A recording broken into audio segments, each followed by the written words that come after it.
Hi friends, అందరికీ నమస్కారం. ఎలా ఉన్నారు? ఈరోజు మనం వకులామాత ఆలయానికి వెళ్తున్నాము. వందల ఏళ్ల పాటు ఆధ్యాత్మిక వెలుగులు నింపిన దివ్యక్షేత్రం ఇది. పవిత్ర పుష్కరిణి ఒకవైపు, దప్పిక తీర్చే నారద తీర్థం మరొక వైపు. తిరుమలకు నడిచి వెళ్ళే ఎందరో భక్తులకు ఆశ్రయం కల్పించింది. మరెందరో నిరాశ్రయులకు ఆకలి తీర్చిన దివ్య ధామం ఇది. అది కలియుగ ప్రత్యక్ష దైవమైన శ్రీనివాసుడి తల్లి వకులామాత ఆలయం. ఆ ఆలయంలో గంట కొడితేనే తిరుమలలో ఉన్న కన్నబిడ్డ అయిన శ్రీనివాసునికి నైవేద్యం పెట్టేవారని ప్రతీతి. వకులామాత ఆలయ నిర్మాణ శైలి కూడా పూర్తిగా తిరుమల తరహాలోనే ఉండటం చాలా విశేషం. అక్కడి అద్భుతమైన శిల్పకళా వైభవం, అబ్బురపరిచే నిర్మాణ కౌశలం మన చూపుని అంత ఆకర్షణీయంగా కట్టిపడేస్తుంది. గతంలో ఇక్కడే పరిమళ పుష్కరిణి, నారద తీర్థం ఉండేవని చెబుతారు. తిరుమలకు వచ్చే భక్తులకు ఈ ఆలయం కూడలిగా ఉండేది. ఈ ఆలయంతో పాటు తిరుమలలోని చాలా ఆలయాలు భక్తులకి ఆశ్రయం ఇచ్చాయి. ఈ ఆలయం పేరూరు కొండపై క్రీస్తుశకం 1198 నాటికే ఆలయం ఉండేదని చారిత్రక ఆధారాలు లభించాయి. వకులామాత శ్రీనివాసుడికి పెంపుడు తల్లి. ఆమె తిరుమల కొండలపై ఆయన ఉన్న సమయంలో ఆమె ఆయనను చాలా జాగ్రత్తగా చూసుకుంటూ ఉండేదని భావించేవారు.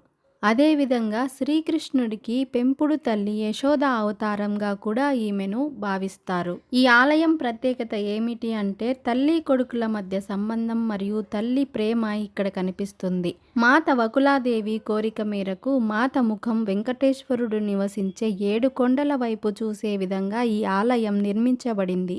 వకులామాత శ్రీనివాస కంఠమునకు తులసి మాలగా మారుతుంది. అది ఎలా అంటే వనవిహారానికి వెళ్ళిన శ్రీనివాసుడు పద్మావతి ఎంతసేపటికి కుటీరమునకు తిరిగి రాకపోయేసరికి పెద్ద కుమారుడైన గోవిందరాజస్వామిని వకులామాత తోడుగా తీసుకుని వెళుతుంది.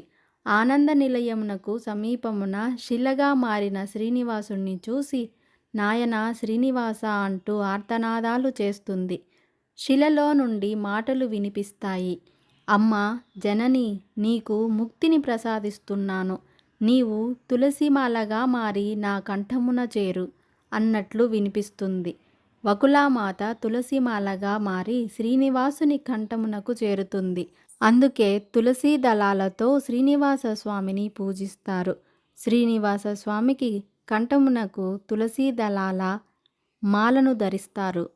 గోవిందరాజు స్వామి తిరుపతి పట్టణానికి ఎలా చేరుకున్నారు అంటే గోవిందరాజస్వామి శిలగా ఉన్న తమ్ముణ్ణి చూసి శ్రీనివాస, తన అన్న అయిన గోవిందరాజస్వామి శిలగా ఉన్న తమ్ముణ్ణి చూసి శ్రీనివాస, ధనరాశులు ఎంత కొలిచిననో తరుగుటలేదు, ఆయాసము వచ్చుచున్నది సోదరా శ్రీనివాస స్వామి చెప్పుతాడు.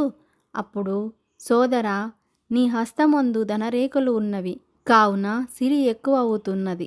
నీవు కొండ క్రింద భాగమున పోయి విశ్రాంతి తీసుకొనుము అని అంటారు.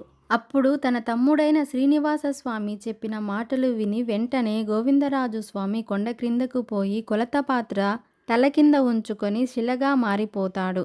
కాబట్టి గోవిందరాజస్వామి వెలసిన ప్రదేశం గోవిందరాజ పట్టణముగా పేరు వచ్చింది.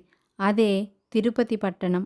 ఇలా వెంకటేశ్వర స్వామి కుటుంబం అంతా కూడా తిరుపతిలో వెలసింది కాబట్టి ఇది అంత పుణ్యక్షేత్రంగా మారింది. ఆశ్రమంలో ఉన్న శ్రీనివాస స్వామి తన తల్లి అయిన వకులామాతతో ఇలా అంటాడు.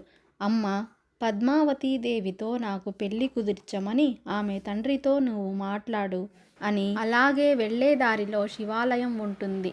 అక్కడున్న శివుణ్ణి దర్శించుకుని నీవు ప్రయాణం కొనసాగించు. ఆశ్రమంలో ఉన్న మనకు రాజు కూతురైన పద్మావతీదేవిని ఎలా ఇచ్చి చేస్తారు అనే సంశయంతో వకులామాత నడుస్తూ వెళ్తూ ఉంటుంది. ఆ మార్గ మధ్యంలో నారదుడు ఎదురై, నువ్వు ఆలోచన చేసే అవసరం లేదు, నీవే యశోదామాతవి. నీ గత జన్మ నీకు గుర్తుకుండకపోవచ్చు. దేవాది దేవుడైన శ్రీకృష్ణుడే శ్రీనివాసుడిగా ఈ జన్మలో నీ కుమారుడిగా నీ చెంత చేరి నీ కోరికను తీర్చాడు.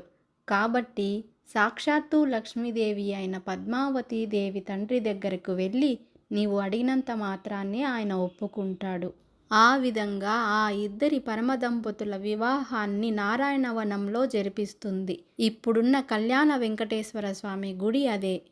శ్రీనివాసుడు తన కళ్యాణాన్ని నారాయణవనంలో చేసుకున్నాడు కాబట్టి అక్కడ కళ్యాణ వెంకటేశ్వరుడిగా వెలశాడు. వకులామాత ఆలయ విశేషాలు మరియు చరిత్ర మీకు నచ్చినట్లయితే ఒక లైక్ చేసి షేర్ చేయండి ఫ్రెండ్స్.